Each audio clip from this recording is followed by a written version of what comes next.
Low self esteem of women, खास तौर पे 25 से लेकर 30 साल तक की जो लड़कियां हैं, उनमें लो सेल्फ स्टीम की क्या वजह है?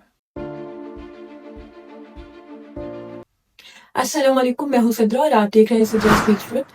और आज जो मैं बात करने वाली हूँ, शायद ये बात आज से पहले आपसे किसी ने नहीं की हो खुलकर। क्यों?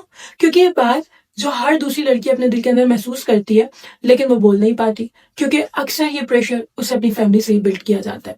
और आज मैं ये बात आपसे दिल से कर रही हूँ। कोई स्क्रिप्ट नहीं है, कोई लेक्चर नहीं है, सिर्फ एक सच है।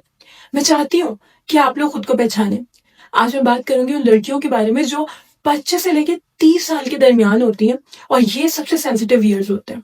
वो लड़कियां जो कि ना अब बच्ची होती हैं और ना बहुत ही मेच्योर एक फीमेल बन जाती हैं, बल्कि वो एक एक मिडिल एज में होती हैं, और सोसाइटी के हिसाब से वो सेटल भी नहीं होती। वो लड़कियां जिन पर हर महफिल में, हर फैमिली, हर गैदरिंग, हर फोन कॉल पे एक ही सवाल होता है: शादी का क्या सोचा है? अब तक रिश्ता क्यों नहीं हुआ? कोई प्रॉब्लम तो नहीं है? कोई कमी तो नहीं है? मतलब क्या लड़कियां सिर्फ इसलिए हैं? और धीरे धीरे ये सवाल सवाल ही नहीं रहता। धीरे धीरे ये सवाल एक ट्रॉमा बन जाता है, लो सेल्फ स्टीम बना देता है, और ये लड़कियां दिल के अंदर जहर बन जाती हैं। मैंने बहुत करीब से देखा है, और शायद आप भी ये महसूस करती हो कि जब लड़की 25 साल को क्रॉस करती है, तो सोसाइटी उसको एक इंसान थोड़ी समझती, बल्कि उसे एक प्रॉब्लम की तरह देखना शुरू कर देती है। या फिर ऐसे कहना गलत नहीं कि वो एक कोई चीज है जिसकी एक्सपायरी डेट है। अगर उसकी एक्सपायरी डेट में यूटिलाइज ना किया गया, तो वो एक्सपायर हो जाएगी। यानी जैसे उसकी वैल्यू सिर्फ शादी से ही जुड़ी हो। एक लड़की जो पढ़ी लिखी है, जो करियर चाहती है, जो अपनी पहचान ढूंढ रही है, मुझे समझ नहीं आता कि उस पे इतना प्रेशर। उसे कहा जाता है कि ज्यादा सोच रही हो, करियर बाद में भी बन जाता है, पहले शादी कर लो, फिर सब ठीक हो जाएगा। यार सीरियसली, क्या आपको लगता है कि शादी के बाद इतना टाइम होता है कि आप करियर भी बनाएं, आप सब कुछ सोचें, आपने अपनी फैमिली लाइफ नहीं देखनी होती? और कुछ लड़कियां जो शादी करना चाहती हैं और उनको अपने हिसाब से कंपेटेबल रिश्ता नहीं मिल रहा, और जब वो नहीं मिल रहा तो वो अलग ताने, उनको अलग ब्लेम किया जाता है। उनकी शक्ल, उनकी हाइट, उनकी नेचर, उनके कॉन्फिडेंस, मतलब सब चीजों पर उंगली उठाई जाती है। और फिर धीरे धीरे लड़की अपनी ही नजरों में गिरना शुरू हो जाती है कि बस रिश्ता नहीं हो रहा, शादी नहीं हो रही, तो मुझ में ही मसला है। आपका अगर आप 28 साल की हैं और आप बहुत इंटेलिजेंट भी हैं, लेकिन बस आपका एक कसूर है कि अगर आपकी अभी तक शादी नहीं हुई, और हर फैमिली के इवेंट में बाद में वो ये सवाल के बगैर वो इवेंट पूरा नहीं होता कि तुम्हारी शादी कब होगी। और फिर आप रात को घर आके अकेले रोती हैं, सोचती हैं, क्या मैं वाकई किसी काम की नहीं हूँ? क्या मेरी जिंदगी का मकसद सिर्फ शादी है? इस कंफ्यूजन में आप परेशान रहती हैं, और इस सब चीजों से आपकी सेल्फ स्टीम इतना गिर जाती है कि आपको अपनी अचीवमेंट, आपको अपनी जॉब, आपको अपना करेक्टर, आपको अपनी मेहनत, सब कुछ बेकार लगने लगता है। और ये होती है एक्चुअल लो सेल्फ स्टीम। और ये एक दिन में नहीं आती, ये रोज के तानों से बनती है, और ऐसी स्ट्रॉन्ग बन जाती है कि आपको अपने अंदर कुछ भी अच्छा नजर नहीं आता। रोज की कंपैरिजन से, रोज लोग क्या कहेंगे, सबसे ज्यादा दर्दनाक बात यह होती है कि लड़की खुद को डिफेंड भी नहीं कर पाती। वो चुप रहती है, और उसकी खामोशी को लोग उसकी कमजोरी समझ लेते हैं। कुछ लड़कियां होती हैं जो शादी नहीं करना चाहती हैं, उनकी वजह है कि वो अपनी लाइफ में कुछ अचीव करना चाहती है। इतने साल स्टडी की है, तो अगर वो अपनी जिंदगी में कुछ करियर बनाना चाहती हैं, अपनी पहचान बनाना चाहती हैं, तो उनको ये कह के चुप करवा दिया जाता है कि तुम सेल्फिश हो।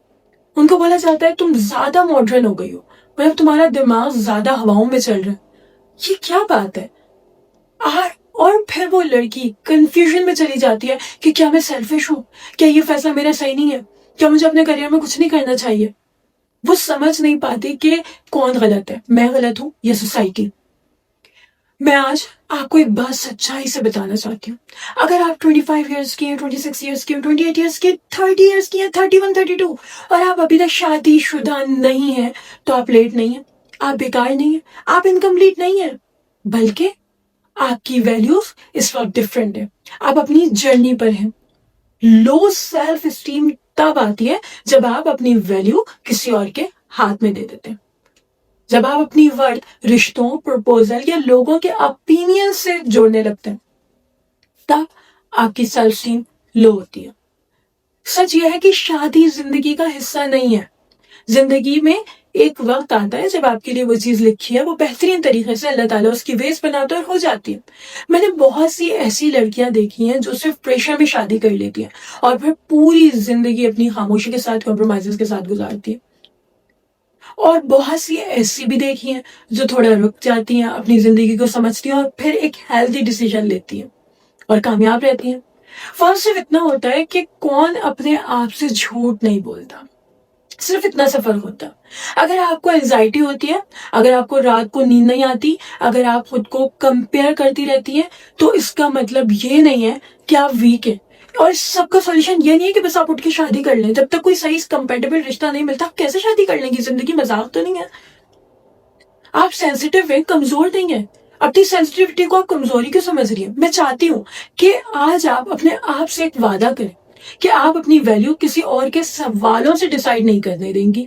आप अपनी जिंदगी का टाइमलाइन खुद लिखेंगी और अल्लाह ताला से दुआ करेंगी अच्छे रिश्ते की, और पॉजिटिव रहेंगी, अपने करियर पे फोकस रहेंगी। आज कोई आपसे पूछे अभी तक शादी क्यों नहीं हुई, तो दिल के अंदर शर्मिंदा होने के बजाय डट के जवाब दीजिएगा। कहिएगा क्योंकि मेरी जिंदगी का फैसला मैं खुद करती हूँ और बाकी बेहतरीन फैसला करने वाली जात अल्लाह ताला की है। तो एटलीस्ट अपनी सेल्फ रिस्पेक्ट को आप सेव करें। आपका वक्त आएगा, आपकी कहानी अगला चैप्टर ऐसा आएगा कि ये दुनिया जो आज उंगली उठाती है वो दुनिया देखेगी और आपकी मिसाल देगी। लेकिन वो तब आएगा जब आप खुद को तोड़ेंगी नहीं बल्कि स्ट्रांग बनाएंगी, फेस करेंगी हर चीज। और ये वीडियो देख रही हैं और आपको लग रहा है कि मैं आपकी बात कर रही हूं, तो समझ जाए आप अकेली नहीं है। ऐसी कई लड़कियां हैं जिन सबके साथ ये सब हो रहा है। इट्स नॉर्मल, इट्स कॉमन, इतना सीरियस ना ले, रिलैक्स रहे। So thank you so much, अपना कीमती वक्त यहाँ दे रही है, बहुत बहुत शुक्रिया। अपने आप को पॉजिटिव करें, अपनी लाइफ में ग्रो करें और कंसिस्टेंट रहें, डटे रहें उसी करियर में जो आप कर रही हैं। और इंशाल्लाह एक वक्त आएगा कि सब आप पे प्राउड करेंगे, मिसाल देंगे आपकी। So thank you so much. अगर आपको लगता है कि इस तरह की सिचुएशन आप फेस कर रही हैं तो जरूर मुझे कमेंट्स में बताइएगा ताकि इस मामले में हम जरा बात कर सकें और जरा ये जो लो सेल्फ स्टीम हो रही है ना लड़कियों की, इसको हम खत्म कर सकें। मुझे दीजिए इजाजत। आज की जो मेरी वीडियो है वो टोटली अनस्क्रिप्टेड थी क्योंकि मैंने सोचा कि ये एक बहुत सीरियस मैटर है जिस पर मैं बहुत टाइम से बात करना चाहती हूँ और अब इस जरिए मैं आप सबसे बात कर सकती हूँ। तो खुश रहिए और मिलते हैं फिर एक और सच के साथ। तब तक के लिए अपना ख्याल रखिएगा। अल्लाह हाफिज।